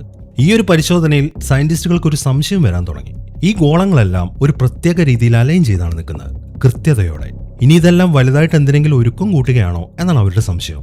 അങ്ങനെ കാളിന്റെ ട്രാൻസ്പ്ലാന്റേഷൻ കഴിഞ്ഞ് ഇപ്പൊ 72 മണിക്കൂറായി. എന്നാൽ അതിന്റെ റിസൾട്ട് എല്ലാവരെയും ദുഃഖത്തിലാഴ്ത്തി. ഫസ്റ്റ് ഹ്യൂമൻ 2.0 ട്രാൻസ്പ്ലാന്റ് ഫെയിൽ ആയിരിക്കുകയാണ്. അതെ, കാൾ എന്ന ചെറുപ്പക്കാരൻ പൂർണ്ണമായിട്ട് മരിച്ചു. അവരെല്ലാവരെയും സംബന്ധിച്ച് അതൊരു ഷോക്കിംഗ് ന്യൂസ് ആയിരുന്നു. ആ ചെറുപ്പക്കാരന്റെ മുഖം, അവന്റെ നിഷ്കളങ്കത, അതിനേക്കാളൊക്കെ ഉപരി ഈ മിഷന് വേണ്ടിയിട്ടുള്ള അവന്റെ അർപ്പണബോധം, ഇതെല്ലാം അവരെല്ലാവരെയും ശരിക്കും വിഷമിപ്പിക്കുന്നുണ്ട്. പക്ഷെ അവർക്ക് ആർക്കും തന്നെ വിഷമിച്ച് സമയം കളയാനില്ല. അടുത്ത ഘട്ടത്തിലേക്ക് കടന്നേ പറ്റൂ. കാരണം സമയം അതിക്രമിച്ചുകൊണ്ടിരിക്കുകയാണ്. ഒരാഴ്ചയ്ക്കുള്ളിൽ അവരുടെ സ്പേസ് ക്രാഫ്റ്റ് ലോഞ്ച് ചെയ്തേ പറ്റൂ.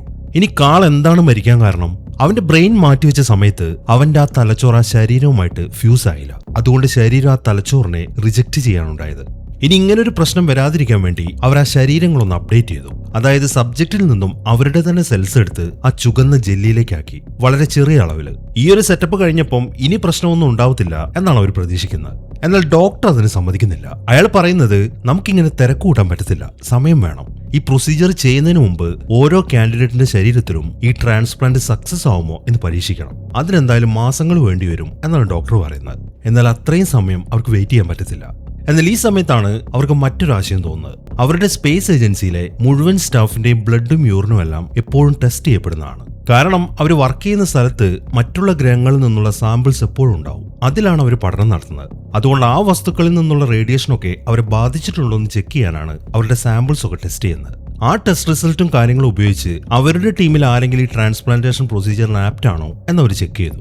അതിൽ ആപ്റ്റ് ആവുന്ന അവരുടെ ടീമിലെ 3 പേരുണ്ടായിരുന്നു. പക്ഷെ ആ 3 പേരിൽ ഏറ്റവും കൂടുതൽ യോജിക്കുന്നത് കോസ്മോളജിസ്റ്റായ ജെസിക്ക ജോൺസൺ ആണ്. ഇവളാണ് നേരത്തെ ആ പ്രൊസീജിയറിന് താല്പര്യമില്ല എന്ന് പറഞ്ഞത്. അങ്ങനെ ഗില്യൻ കാര്യങ്ങളൊക്കെ ജെസിക്ക അറിയിച്ചു. മറ്റൊരു നിവൃത്തിയും ഇല്ലാത്തതുകൊണ്ട് അവൾ ആ പ്രൊസീജിയറിന് സമ്മതിക്കുകയും ചെയ്തു. ഇതേ സമയം തന്നെ ആ കറുത്ത കോളമാണെങ്കിൽ അതിങ്ങനെ താഴ്ന്നു വന്ന് നിലം തൊടാറായി. പട്ടാളത്തിന്റെ ഹെലികോപ്റ്റർ അതിന് ചുറ്റും ഇങ്ങനെ കറങ്ങി നടക്കുന്നുണ്ട്. സിറ്റിയിലെ അവസ്ഥയാണെങ്കിൽ വളരെ മോശമാണ്. ആളുകളെല്ലാം അവിടെ പ്രൊട്ടസ്റ്റ് നടത്തിക്കൊണ്ടിരിക്കുകയാണ്. അവരെ കൺട്രോൾ ചെയ്യാൻ വേണ്ടി പട്ടാളം ഇറങ്ങിയിട്ടുണ്ട്. അങ്ങനെ ജെസിക്കയുടെ ട്രാൻസ്പ്ലാന്റേഷൻ കഴിഞ്ഞ് 8 ദിവസമായി. അവർ പ്രതീക്ഷിച്ച പോലെ തന്നെ അവൾക്ക് കുഴപ്പമൊന്നും സംഭവിച്ചില്ല. ആ ശരീരം അവളുടെ ബ്രെയിനിനെ ആക്സെപ്റ്റ് ചെയ്തിട്ടുണ്ട്. ഇപ്പോൾ അവൾക്ക് ബോധവും വന്നു. ഇനി അങ്ങോട്ട് ജെസിക്ക അറിയപ്പെടാൻ പോകുന്നത് ഫസ്റ്റ് ഹ്യൂമൻ 2.0 എന്നാണ്. എന്നാൽ ചെറിയൊരു പ്രശ്നം ജെസിക്കയുടെ കാര്യത്തിലും സംഭവിച്ചിട്ടുണ്ട്. അത് അവളുടെ ശബ്ദത്തിനാണ്. അവളുടെ വോയിസ് മോഡുലേഷൻ ഫെയിലായി. അതുകൊണ്ട് ഇനി വേറൊരാളുടെ ശബ്ദത്തിലാണ് അവൾ ഇനി സംസാരിക്കുക. അങ്ങനെ ആ സിന്തറ്റിക് ബോഡി സ്വീകരിച്ചതിന് ശേഷമുള്ള അവളുടെ എക്സ്പീരിയൻസ് ഒക്കെ അവൾ എല്ലാവർക്കും വിശദീകരിക്കാൻ തുടങ്ങി. എന്റെ ഈ പുതിയ ശബ്ദം എനിക്ക് വളരെ സ്ട്രേഞ്ച് ആയിട്ടാണ് തോന്നുന്നത്. ഞാനിപ്പോൾ മറ്റൊരാളായ ഫീലാണ്. എന്റെ വിരലുകൾ പരസ്പരം ടച്ച് ചെയ്യുമ്പോൾ വല്ലാത്തൊരു പ്രഷർ അനുഭവപ്പെടുന്നുണ്ട്. എന്നാൽ എനിക്ക് വേദനയൊന്നും തോന്നുന്നില്ല. ഇവിടുത്തെ ഈ കണ്ണാടിയിൽ നോക്കുമ്പോൾ എനിക്ക് എന്നെ തന്നെ കാണാനും പറ്റുന്നുണ്ട്. പിന്നെ ഞാൻ കണ്ണുകൾ അടച്ചു കഴിഞ്ഞാൽ പിന്നെ ഞാനൊരു പുതിയ ശരീരത്തിലാണ് എന്നൊരു തോന്നലേ എനിക്കില്ല. ആ സമയത്ത് എന്റെ പഴയ ഓർമ്മകളെല്ലാം എന്നിലേക്ക് വരികയും ചെയ്യുന്നുണ്ട്. ഇങ്ങനെയുള്ള കാര്യങ്ങളാണ് അവൾ ഇപ്പോൾ വിശദീകരിക്കുന്നത്. അങ്ങനെ അവരുടെ ഫസ്റ്റ് സ്റ്റെപ്പ് സക്സസ് ആയി. ഈ ഒരു അവസരത്തിൽ ആർക്കും തന്നെ മരിച്ചുപോയ നമ്മുടെ കാളിനെ ഓർക്കാതിരിക്കാൻ സാധിക്കുന്നില്ല. കാരണം അവന്റെ ആ സാക്രിഫൈസ് ആണ് അവരെ ഇപ്പം ഈ വിജയത്തിന്റെ പാതയിൽ എത്തിച്ചിരിക്കുന്നത്. ഈ സമയം തന്നെ മിലിറ്ററിയിലും അവർ ഒരു ട്രാൻസ്പ്ലാന്റ് നടത്തി. അവരിപ്പോൾ ഒരു സോൾജിയർ 2.1 ഉണ്ടാക്കിയിരിക്കുകയാണ്. എന്നാൽ ഇവന്റെ ശരീരത്തിന് ചില പ്രത്യേകതകൾ കൊടുത്തിട്ടുണ്ട്. അതായത് സോൾജിയറിന്റെ കയ്യിലായിട്ട് ചെറിയ മിസൈലൊക്കെ ഘടിപ്പിച്ചിട്ടുണ്ട്. ഈ ഒരു സോൾജിയറും ജെസിക്കയും കൂടെയാണ് ആ വേം ഹോളിന്റെ അകത്തേക്ക് പോകാൻ പോകുന്നത്. അവിടെ എങ്ങാനും ഒരു അറ്റാക്കിന് സാധ്യതയുണ്ടെങ്കിൽ അതിനുവേണ്ടി ഉപയോഗിക്കാനാണ് അവന്റെ കയ്യിൽ ആ മിസൈലുകൾ ഘടിപ്പിച്ചിരിക്കുന്നത്. അങ്ങനെ അവരെ രണ്ടുപേരെയും വഹിച്ചുകൊണ്ട് ആ സ്പേസ് ക്രാഫ്റ്റ് ലോഞ്ച് ചെയ്തു. എല്ലാവരും കൺട്രോൾ റൂമിൽ ഇരുന്നിട്ട് വളരെ ആകാംക്ഷയോടെ കാര്യങ്ങൾ ഇങ്ങനെ നോക്കുകയാണ്. അങ്ങനെ കുറച്ച് സമയത്തിന് ശേഷം അവരുടെ ആ സ്പേസ് ക്രാഫ്റ്റ് ആ വേം ഹോളിന്റെ അകത്തേക്ക് പ്രവേശിച്ചു. പോകുന്ന വഴിയിൽ കാണുന്ന കാര്യങ്ങളൊക്കെ ജെസിക്ക കൺട്രോൾ റൂമിൽ അറിയിക്കുന്നുണ്ട്. അതിനുള്ളിലേക്ക് പോകും തോറും പ്രഷർ ഇങ്ങനെ വല്ലാതെ കൂടിക്കൊണ്ടിരിക്കുകയാണ്. പെട്ടെന്നാണ് ആ പ്രോബിന് സംഭവിച്ച പോലെ ആ സ്പേസ് ക്രാഫ്റ്റിന്റെ വേഗതയും കൂടുന്നത്. അതോടുകൂടെ അത് അപ്രത്യക്ഷമാവുകയും ചെയ്തു. മാത്രമല്ല കൺട്രോൾ റൂമിലേക്കുള്ള കണക്ഷനും കട്ടായി. കൺട്രോൾ റൂമിലെ ആളുകളെല്ലാം ഇത് പ്രതീക്ഷിച്ചതാണ്. അതുകൊണ്ട് അവർക്ക് വലിയ നിരാശയൊന്നുമില്ല.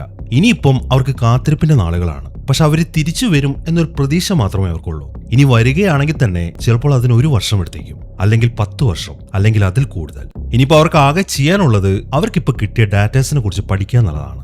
അങ്ങനെ അവർ പോയിട്ടിപ്പം 5 ദിവസങ്ങൾ കഴിഞ്ഞു. 6ാമത്തെ ദിവസം രാവിലെയാണ് ആരും തീരെ പ്രതീക്ഷിക്കാത്ത ഒരു കാര്യം സംഭവിക്കുന്നത്. ആ വേം ഹോളിന്റെ അകത്തേക്ക് പോയ ആ സ്പേസ് ക്രാഫ്റ്റ് ഇപ്പൊ തിരിച്ചു വന്നു. അതിപ്പോ അറ്റ്ലാന്റിക് കടലിലേക്കാണ് ചെന്ന് വീണിരിക്കുന്നത്. ആ കാര്യം ഇപ്പൊ സ്പേസ് ഏജൻസിയിലെ ആൾക്കാരും അറിഞ്ഞിട്ടുണ്ട്. അവരെല്ലാവരും ശരിക്കും അത്ഭുതപ്പെട്ടു പോയി. കാരണം അത്ര പെട്ടെന്നാണല്ലോ ആ സ്പേസ് ക്രാഫ്റ്റ് തിരിച്ചു വന്നിരിക്കുന്നത്. അങ്ങനെ കുറെ ആൾക്കാർ ചെന്നിട്ട് ആ സ്പേസ് ക്രാഫ്റ്റിനെ ഒരു കപ്പലിൽ കെട്ടി തിരിച്ചു കൊണ്ടുവന്നു. എന്നാൽ അവരതിനെ തിരിച്ചു കൊണ്ടുവരാൻ പോയപ്പോഴാണ് ആ കാഴ്ച ശരിക്കും അവർ അത്ഭുതപ്പെടുത്തിയത്. ഇവിടെ നിന്ന് പോകുമ്പോൾ ആ സ്പേസ് ക്രാഫ്റ്റ് പുതിയതായിരുന്നു. എന്നാൽ 5 ദിവസം കഴിഞ്ഞ് തിരിച്ചു വന്നപ്പോൾ അതിന് ഒരുപാട് കാലപ്പഴക്കം സംഭവിച്ച പോലെയാണ് ഇരിക്കുന്നത്. മാത്രമല്ല അവരത് തുറന്നു പരിശോധിച്ചപ്പോൾ അതിനകത്ത് ജെസിക്ക മാത്രമേ ഉണ്ടായിരുന്നുള്ളൂ. ആ പട്ടാളക്കാരനെ കാണുന്നില്ല. ഈ ഒരു കാരണം കൊണ്ട് എല്ലാവർക്കും ശരിക്കും പേടിയായി. ആ പട്ടാളക്കാരന്റെ തിരോധാനം ഇനി വല്ല വാണിംഗുമാണോ എന്നാണ് അവർ പേടിക്കുന്നത്. അങ്ങനെ അവരിപ്പം ജെസിക്കയെ ക്വാറന്റൈൻ ചെയ്തിരിക്കുകയാണ്. അവൾക്ക് ബോധമില്ല. ഇനി അവൾ കണ്ണ് തുറന്നാലേ എന്തെങ്കിലുമൊക്കെ അവർക്ക് അറിയാൻ സാധിക്കത്തുള്ളൂ. മാത്രമല്ല ഇത്ര പെട്ടെന്ന് തിരിച്ചു വന്നതുകൊണ്ട് ഇതിനൊരു ഫെയിലർ ആയിട്ടാണ് അവർ കാണുന്നത്. അതുകൊണ്ട് എത്രയും പെട്ടെന്ന് തന്നെ അടുത്ത സ്റ്റെപ്പിലേക്ക് കടക്കണം എന്നാണ് അവർ തീരുമാനിച്ചിരിക്കുന്നത്. ഈ സമയവും വേറെ ചില ആൾക്കാർ ജെസിക്ക ഇങ്ങനെ ചെക്ക് ചെയ്തുകൊണ്ടിരിക്കുകയാണ്. അവൾക്ക് ഇപ്പോഴും ബോധം വന്നിട്ടില്ല. അവളുടെ ആ ബ്രെയിൻ ഡാറ്റാസ് ഒക്കെ പരിശോധിച്ചതിൽ നിന്നും അവർക്കിപ്പോൾ ഒരു കാര്യം മനസ്സിലായി. ഒരുപാട് വർഷത്തെ ഓർമ്മകളാണ് അവളുടെ ബ്രെയിനിൽ ഇപ്പോൾ റെക്കോർഡായിരിക്കുന്നത്. എന്നാൽ അവൾ ഇവിടുന്ന് പോയിട്ട് ആകെ 5 ദിവസമായിട്ടുള്ളൂ. അതിനെക്കുറിച്ച് ചോദിച്ചപ്പോൾ നമ്മുടെ പ്രൊഫസർ പറഞ്ഞത് അങ്ങനെ സംഭവിക്കാം. കാരണം ഒരു വേം ഹോളിനകത്തെ സമയം എന്ന് പറയുന്നത് നമ്മുടെ സമയത്തിന്റെ കൺസെപ്റ്റിൽ നിന്നും വളരെ വ്യത്യസ്തമാണ്. ഒരുപക്ഷെ ആ വേം ഹോളിന്റെ അപ്പുറത്തെ 2 വർഷങ്ങൾ നമ്മുടെ ചില ദിവസങ്ങൾ മാത്രമായിരിക്കും. അതാണ് പുള്ളിയുടെ അഭിപ്രായം. ഈ സമയം തന്നെ മറ്റേ പട്ടാളക്കാരനെ കാണാതായതുകൊണ്ട് മിലിറ്ററിക്കാരൊക്കെ നല്ല കലിപ്പിലാണ്. അവർ ആ കറുത്ത ഗോളത്തിന് നേരെ ഷൂട്ട് ചെയ്യാൻ തുടങ്ങി. എന്നാൽ അവരങ്ങനെ ചെയ്തു കഴിഞ്ഞപ്പോൾ അതിൽ നിന്ന് കറുത്ത പുക പുറത്തേക്ക് വരുന്നു എന്നല്ലാതെ മറ്റൊന്നും സംഭവിക്കുന്നില്ല. എന്നാൽ ഈ സംഭവം നടക്കുമ്പോഴാണ് പെട്ടെന്ന് ജെസിക്കയ്ക്ക് ബോധം വരുന്നത്. അങ്ങനെ സംഭവം അറിഞ്ഞ് ഗില്ലനും കൂട്ടരും അവളുടെ അടുത്തേക്ക് എത്തി. ഈ സമയം ജെസിക്കയാണെങ്കിൽ അവൾക്കുണ്ടായ എക്സ്പീരിയൻസിനെ കുറിച്ചിട്ട് വിശദമായിട്ട് തന്നെ അവരുടെ അടുത്ത് പറഞ്ഞു കൊടുക്കുകയാണ്. എന്റെ ആ സ്പേസ് ക്രാഫ്റ്റിന്റെ വേഗത കൂടിയ സമയം എന്റെ മുമ്പിൽ ശക്തമായ പ്രകാശമായിരുന്നു. ആ സമയം ഞാൻ എന്റെ കൂടെ ഇരിക്കുന്ന ആളെ നോക്കി. അവൻ സൈലന്റ് ആയിരുന്നു. അങ്ങനെ പ്രകാശത്തിന്റെ തീവ്രത പിന്നെയും കൂടി വന്നപ്പോൾ ഞാൻ 1 നിമിഷത്തേക്ക് കണ്ണടച്ചു. പിന്നീട് ഞാൻ കണ്ണു തുറന്നപ്പോൾ എന്റെ കൂടെ ഇരുന്നവൻ അവന്റെ സീറ്റിലില്ലായിരുന്നു. ഞാൻ പുറത്തേക്ക് നോക്കിയപ്പോൾ അവൻ സ്പേസിൽ ഇങ്ങനെ ഫ്ലോട്ട് ചെയ്യുന്നതായിട്ടാണ് ഞാൻ കണ്ടത്. പക്ഷെ ആ സന്ദർഭത്തിൽ ഒരാൾക്കും ആ സ്പേസ് ക്രാഫ്റ്റിന്റെ ഹാച്ച് തുറക്കാൻ പറ്റത്തില്ല. ആരാ അവനെ പിടിച്ച് പുറത്തേക്ക് വലിച്ചതുപോലെയാണ് എനിക്കപ്പോൾ തോന്നിയത്. ഞാൻ അവനെ നോക്കിയപ്പോൾ അവന്റെ കണ്ണിൽ വല്ലാത്തൊരു പേടി പ്രകടമായിരുന്നു. മാത്രമല്ല അവൻ പേടിയോടെ അവന്റെ കയ്യിലേക്ക് തന്നെ ഇങ്ങനെ നോക്കി നിൽക്കുകയായിരുന്നു. അങ്ങനെ അടുത്ത സെക്കൻഡിൽ അവന്റെ കയ്യിലെ ആ മിസൈൽ പൊട്ടിത്തെറിച്ചു. അതും ഒരു ആറ്റം ബോംബ് പോലെ. പിന്നീട് ഞാൻ കണ്ണു തുറക്കുമ്പോൾ കാണുന്നത് എന്റെ ആ സ്പേസ് ക്രാഫ്റ്റ് ആ വേം ഹോളിന്റെ അപ്പുറത്തെത്തിയതായിട്ടാണ്. നമ്മൾ വിചാരിച്ച പോലെ തന്നെ അവിടെ ഒരു ഗ്രഹം ഉണ്ടായിരുന്നു. അങ്ങനെ ഞാൻ ആ ഗ്രഹത്തിലേക്ക് ലാൻഡായി. എന്താണ് അവിടെ ചെയ്യേണ്ടത് എന്ന് എനിക്കൊരു ഐഡിയ ഇല്ലായിരുന്നു. ഞാൻ ചുമ്മാ അവിടെയൊക്കെ ഇങ്ങനെ കറങ്ങി നടന്നു. നമ്മുടെ ഭൂമിയെ പോലെ തന്നെയായിരുന്നു അവിടെയും. പാറകളും ചെടികളും എല്ലാം അവിടെ ഉണ്ടായിരുന്നു. ഞാൻ അതെല്ലാം നോക്കിക്കൊണ്ട് നിൽക്കുമ്പോഴായിരുന്നു ഒരു കറുത്ത പുക പോലെ എന്തോ ഒന്ന് എന്റെ അടുത്തേക്ക് വന്നത്. അതാ ഏലിയൻ ആയിരുന്നു. പക്ഷെ അതിന് ഒരു പ്രത്യേക രൂപമൊന്നും ഉണ്ടായിരുന്നില്ല. അതെന്റെ അടുത്തേക്ക് വന്നു കഴിഞ്ഞപ്പോൾ അതെന്നോട് എന്തോ കമ്മ്യൂണിക്കേറ്റ് ചെയ്യാൻ ശ്രമിച്ചു. പക്ഷെ എനിക്കതൊന്നും മനസ്സിലായില്ല. പിന്നീട് ഞാൻ കണ്ടത് ഒരു വെളുത്ത പ്രകാശമാണ്. കുറച്ച് സമയത്തേക്ക് അതുണ്ടായിരുന്നു. പിന്നീട് അതിൽ നിന്നും എന്തോ ഒന്ന് എന്റെ അടുത്തേക്ക് വരാൻ തുടങ്ങി. ആദ്യം എനിക്കത് ക്ലിയർ ആയില്ല. എന്നാൽ പിന്നെ ഞാൻ ആ രൂപത്തെ വ്യക്തമായിട്ട് തന്നെ കണ്ടു. അത് നമ്മൾ മരിച്ചുപോയി എന്ന് കരുതിയ ആസ്ട്രോണറ്റ് ജിം മാർസൽ ആയിരുന്നു. അവൻ എന്റെ അടുത്തേക്ക് വന്നതിന് ശേഷം എന്നെ നോക്കിയൊന്ന് ചിരിച്ചു. എന്നാൽ അവൻ വായ തുറന്നൊന്നും സംസാരിച്ചില്ല. പക്ഷെ അവൻ സംസാരിക്കുന്നുണ്ടായിരുന്നു. അതെനിക്ക് ഫീൽ ചെയ്യാനും പറ്റി. ഒന്നുകൊണ്ടും പേടിക്കേണ്ട, എല്ലാം ശരിയാവും എന്നാണ് അവൻ എന്നോട് പറഞ്ഞത്. പിന്നീട് എനിക്ക് ബോധം വരുമ്പോൾ ഞാൻ ഭൂമിയിലാണ്. ഇത്രയും കാര്യങ്ങളാണ് ജെസിക്ക അവർക്ക് വിശദീകരിച്ചു കൊടുക്കുന്നത്. പക്ഷെ അവള് പറഞ്ഞ കാര്യങ്ങളൊന്നും പൂർണ്ണമായിട്ടും വിശ്വസിക്കാൻ പറ്റാത്ത അവസ്ഥയാണ്. പ്രത്യേകിച്ച് ജിം മാർസലിന്റെ കാര്യം. ഒരുപക്ഷെ അവൾക്ക് അതൊക്കെ തോന്നിയതാണെങ്കിലോ? ഇനിയിപ്പോ അവള് പറഞ്ഞത് സത്യമാണെങ്കിൽ ആ ഏലിയൻസിനെ പേടിക്കേണ്ട കാര്യമില്ല. കാരണം ജിം മാർസൽ ഇപ്പോഴും ജീവനോടെ ഉണ്ടല്ലോ. ഇനിയിപ്പോ എന്താണെങ്കിലും അവർക്കിപ്പോ ഒരു കൺക്ലൂഷനിൽ എത്താനൊന്നും സാധിക്കുന്നില്ല. അങ്ങനെ കൺക്ലൂഷനിൽ എത്തണമെന്നുണ്ടെങ്കിൽ ആദ്യം ജെസിക്കയുടെ മെമ്മറീസ് ഒക്കെ ഓർഗാനിക് ആണോ എന്ന് പരിശോധിക്കേണ്ടതുണ്ട്. അല്ലെങ്കിൽ ചിലപ്പോൾ ഈ ഓർമ്മകളൊക്കെ ആ ഏലിയൻ അവളുടെ ബ്രെയിനിൽ ഫീഡ് ചെയ്താണെങ്കിലോ? അങ്ങനെ ആ ചർച്ചകളൊക്കെ നടന്നുകൊണ്ടിരിക്കുമ്പോഴാണ് എല്ലാവരെയും ഞെട്ടിച്ചൊരു സംഭവം നടക്കുന്നത്. നമ്മുടെ സോളാർ സിസ്റ്റത്തിലെ ഭൂമി ഒഴികെ ബാക്കി എല്ലാ ഗ്രഹങ്ങളും പൊട്ടിത്തെറിച്ചു. അതിന്റെ അവശിഷ്ടങ്ങളെല്ലാം ഇപ്പൊ ഭൂമിയിലേക്ക് വന്നുകൊണ്ടിരിക്കുകയാണ്. എന്താണ് ചെയ്യേണ്ടത് എന്ന് ആർക്കും ഒരു എത്തും പിടിയും കിട്ടുന്നില്ല. ഒറ്റ നിമിഷത്തിൽ തന്നെ എല്ലാവരും തീരാൻ പോവാണ് എന്ന കാര്യം എല്ലാവർക്കും മനസ്സിലായി. എന്നാൽ ആ അവശിഷ്ടങ്ങളെല്ലാം ഭൂമിയുടെ അടുത്തേക്ക് എത്തുമ്പോഴാണ് എല്ലാവരെയും അത്ഭുതപ്പെടുത്തിയ മറ്റൊരു കാര്യം നടക്കുന്നത്. ആ കറുത്ത ഗോളങ്ങളുണ്ടല്ലോ, അതെല്ലാം സ്പ്രെഡ് ആവാൻ തുടങ്ങി. അങ്ങനെ അതെല്ലാം കൂടി ചേർന്ന് ആ അവശിഷ്ടങ്ങളെല്ലാം വിഴുങ്ങി കളഞ്ഞു.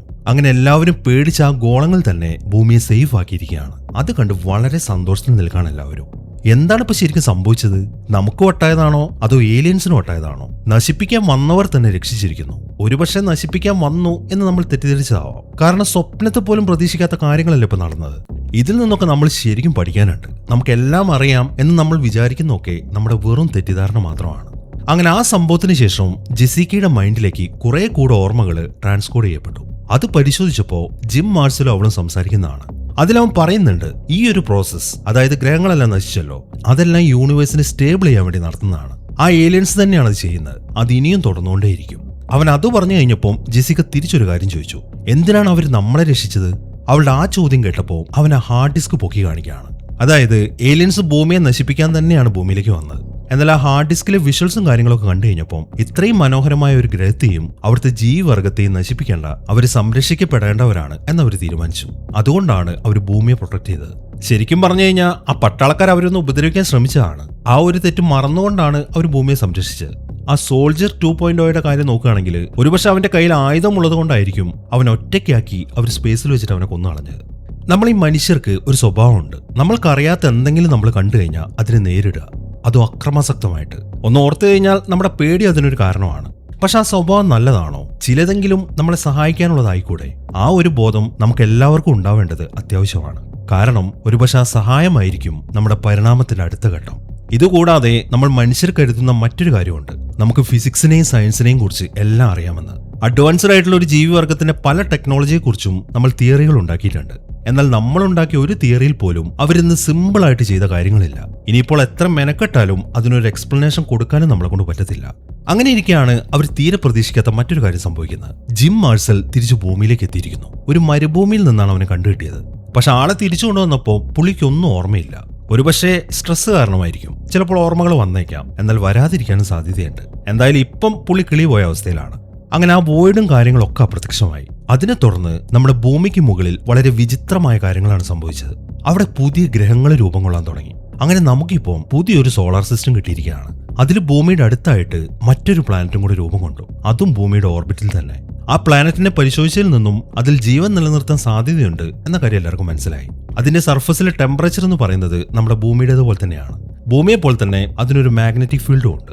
മാത്രമല്ല ഓക്സിജനും വെള്ളവും എല്ലാം ഭൂമിയെ പോലെ തന്നെ. ശരിക്കും പറഞ്ഞാൽ നമുക്ക് വേണ്ടി പണിതൊരു വീട് പോലെയാണത്. അതിന്റെ വലുപ്പവും ഏകദേശം ഭൂമിയുടെ അത്ര തന്നെ ഉണ്ട്. ചെറിയൊരു വ്യത്യാസമേ ഉള്ളൂ. അതിനവർ പേര് കൊടുത്തിരിക്കുന്നത് എർത്ത് 2 എന്നാണ്.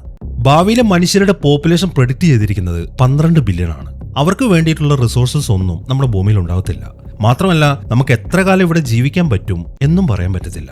അതുകൊണ്ട് രാജ്യത്തിലെ നേതാക്കന്മാരെല്ലാവരും കൂടെ ചേർന്ന് ഒരു തീരുമാനമെടുത്തു, എർത്ത് 2 കോളനൈസ് ചെയ്യാം.